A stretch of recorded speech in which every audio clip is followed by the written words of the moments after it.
Welcome to our channel. Today we how to log into Canva with Google SSO step by step clearly.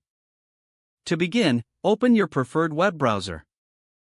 Go to the Canva website by typing www.canva.com in the address bar.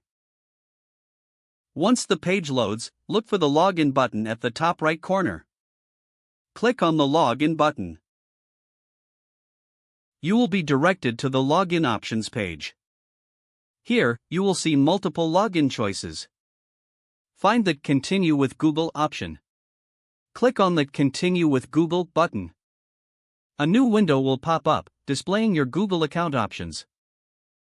Select the Google account you wish to use for Canva. If prompted, enter your password and click Next.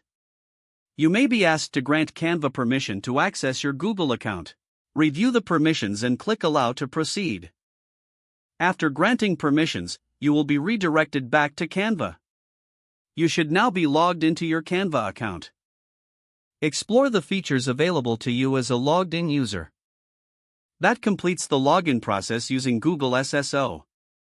If the page does not load, refresh the browser or try again in a private or incognito window. Make sure you are using the correct email address, then retype it carefully to avoid small typos. If your password is not accepted, use the reset option and create a new strong password you can remember. Check your spam folder for verification or security emails, then complete any requested confirmation steps.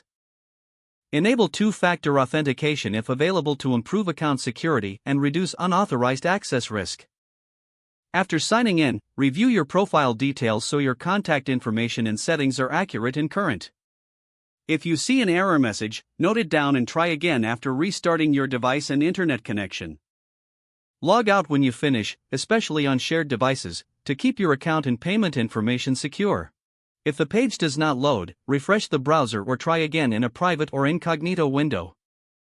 Make sure you are using the correct email address, then retype it carefully to avoid small typos. If your password is not accepted, use the reset option and create a new strong password you can remember. Check your spam folder for verification or security emails, then complete any requested confirmation steps. Don't forget to like this video and subscribe to our channel for more step-by-step tech guides.